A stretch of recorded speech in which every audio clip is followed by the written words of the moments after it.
A Bíblia Nossa de Cada Dia está começando agora e você é muito bem-vindo para nós meditarmos no Salmo de número 102. 28 versículos muito abençoados para falar ao meu coração e ao seu. E aqui nas linhas introdutórias, né, do Salmo, nós vemos já um anúncio do que nós encontraremos nos versículos, né? É chamado aqui de oração de um aflito que quase desfalecido derrama o seu lamento diante do Senhor. Então acredito que as palavras do salmista, além de expressarem os próprios sentimentos, com certeza de alguma maneira farão com que a gente se sinta diante de um espelho, porque quem de nós nunca esteve desfalecido, passando por uma luta ou cansado e não se derramou, né, diante do Senhor, em lágrimas, em clamor, em pedidos de socorro, né? Então vamos começar? Eu acho que eu vou ler do versículo 1 até o versículo 11. Vamos juntos. Diz assim: ouve a minha oração, Senhor. Chegue a ti o meu grito de socorro. Não escondas de mim o teu rosto quando estou atribulado. Inclina para mim os teus ouvidos quando eu clamar. Responde-me depressa. Esvaem-se os meus dias como fumaça. Meus ossos queimam como brasas vivas. Como a relva ressequida está o meu coração. Esqueço até de comer. De tanto gemer estou reduzido a pele e osso. Sou como a coruja do deserto, como uma coruja entre as ruínas. Não consigo dormir. Pareço um pássaro solitário no telhado.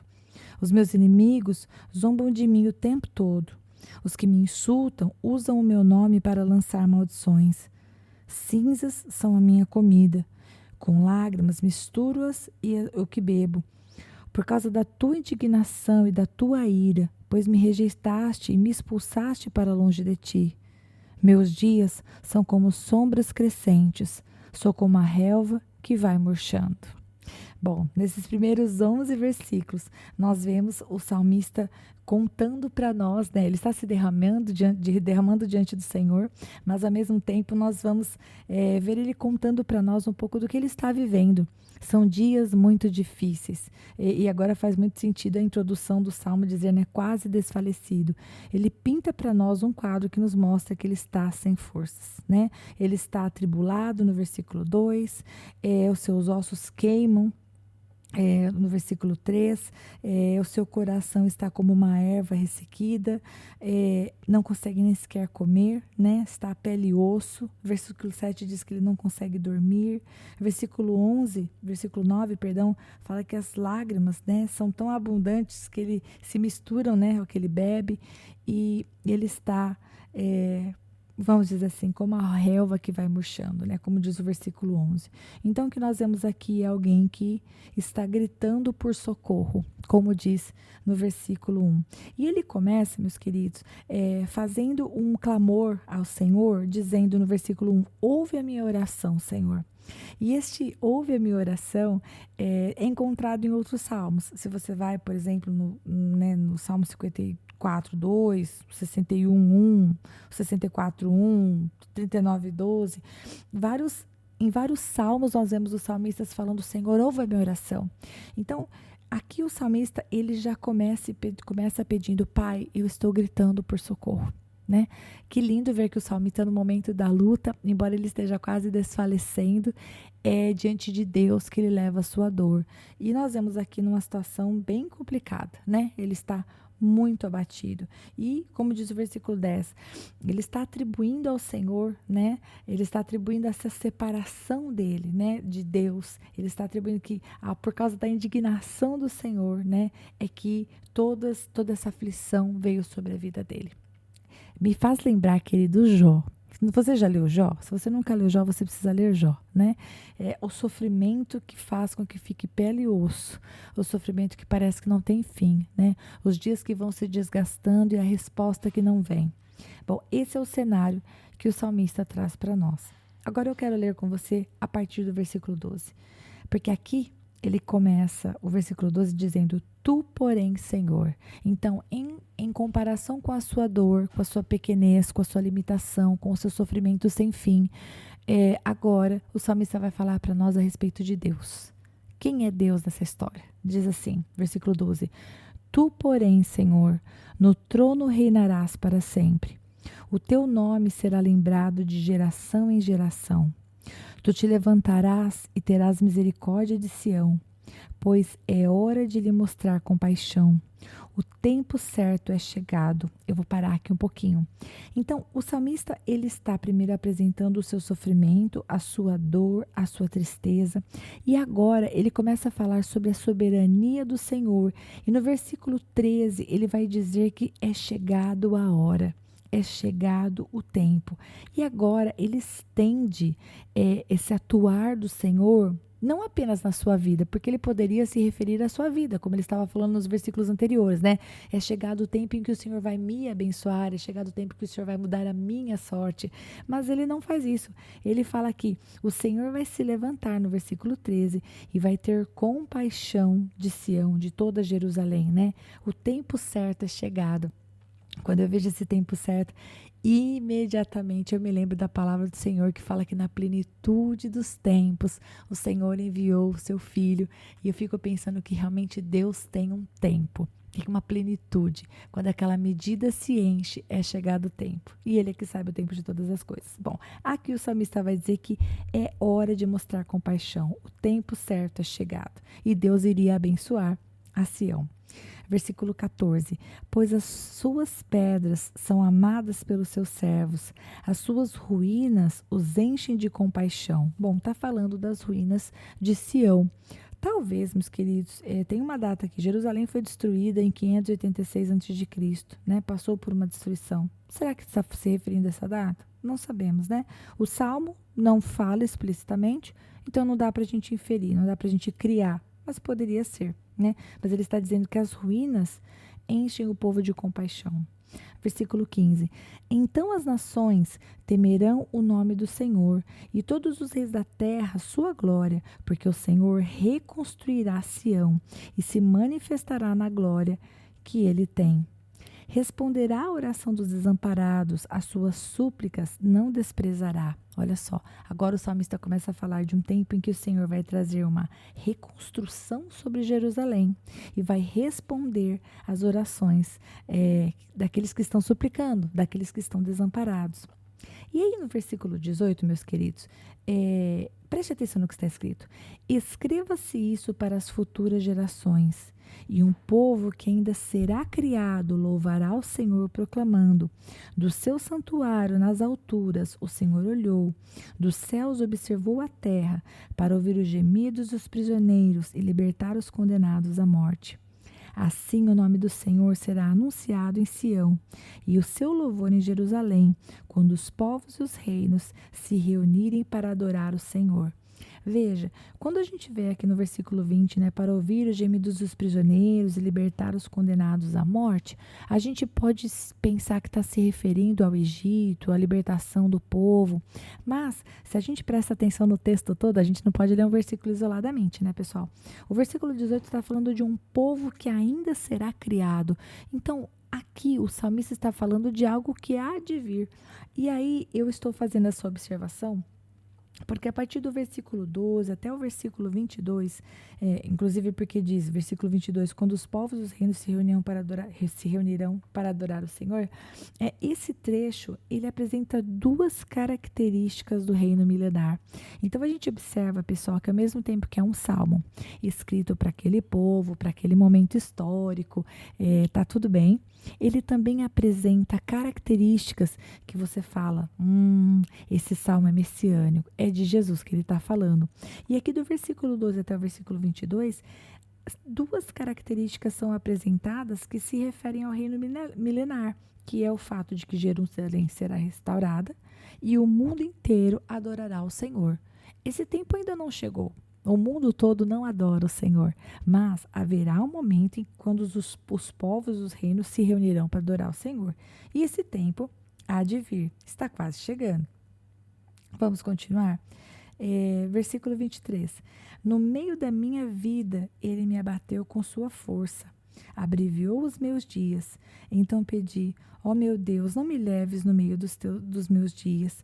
Os teus dias duram por todas as gerações. Bom, versículo 23 e 24 parecem como se fosse um recorte assim do Salmo. E aí o salmista ele volta a falar do seu sofrimento, como ele falou do versículo 1 até o versículo 11. Então ele disse, no meio da vida dele, ele passou por uma luta. E ele pediu ao Senhor Deus, o Senhor é eterno, né? Os seus dias duram por todas as gerações. Os meus dias são poucos, né? Senhor, me tire esse abatimento, né? Não permita que eu fique sem forças. E aí, na finalização desse salmo, nos versículos 25, 26 e 27, esses 3 versículos que eu vou ler agora, se você gosta de anotar referências, eles são citados lá em Hebreus. Hebreus capítulo 1, do versículo 10 ao versículo 12. Esses versículos do Salmo são exatamente citados lá. E nós sabemos, por isso, por causa do autor de Hebreus, que esses versículos estão falando do Senhor Jesus, né? Então, você pode ler lá em Hebreus para você ver o que eu estou falando, mas a gente vai ler aqui no Salmo de número 102. No versículo 25, fala assim: No princípio firmaste os fundamentos da terra, e os céus são obras das tuas mãos. Eles perecerão, mas tu permanecerás. Envelhecerão como vestimentas. Como roupas, tu os trocarás e serão lançados fora. Mas tu permaneces o mesmo, e os teus dias jamais terão fim. Aleluia. Quando eu vejo esse texto, né, dizendo, mas tu permaneces o mesmo, eu me lembro lá de Hebreus. Hebreus capítulo 13, versículo 8, fala assim: Jesus Cristo é o mesmo ontem, hoje e para sempre.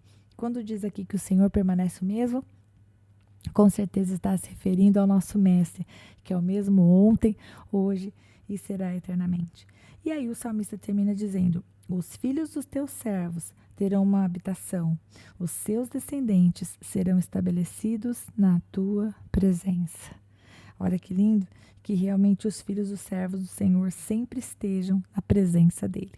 Bom, esse salmo é um lindo salmo que mostra que, apesar de todo o sofrimento que o salmista estava passando, e que não era um sofrimento novo, como ele vai dizer, né? Ele vai dizer assim, no meio da minha vida, ele abateu a minha força e abreviou os meus dias. Então, já fazia tempo que ele estava passando por um sofrimento. E nós vemos que, apesar disso, né, o salmista não abandonou o Senhor. O salmista continuou firme, temendo o Senhor, vivendo a sua vida, fazendo o que precisava ser feito, mas mantendo o seu coração inclinado ao Senhor, sabendo que Deus, né, é o Senhor de toda a terra. Ele é o Deus Todo-Poderoso, ele tem um tempo certo para todas as coisas, e a vida dele com Deus não estava atrelada à existência de luta ou à ausência de lutas, né? Embora ele pudesse sentir no seu coração, como diz o versículo 10, né? Por causa da tua indignação e da tua ira, pois me rejeitaste e me expulsaste para longe de ti. Ainda que ele visse as ruínas, ainda que muitas vezes ele sentisse como se tivesse sido expulso de diante de Deus por conta de tantas lutas, ele continuava caminhando com Deus. Continuava buscando a face do Senhor e principalmente, né, não perdendo de vista quem era o Deus que ele cria, que é o Deus criador, como diz o versículo 25, que é um Deus que vai permanecer, né? Que é um Deus que tem o controle sobre todas as coisas e que permanece o mesmo. Deus fiel. As lutas que nós passamos não devem fazer com que nós pensemos que Deus mudou. Deus deixou de ser bom, Deus deixou de ser misericordioso, Deus deixou de ouvir, Deus deixou de agir. Será que Deus pode fazer? Não. As lutas que nós passamos, sejam elas consequência das nossas más escolhas, ou sejam elas lutas que só o Senhor sabe porque estamos passando, não devem ser motivo, razão, né? A força que venha nos afastar do Senhor. Ao contrário, que nós possamos olhar para esse salmo e como o salmista aprender, né?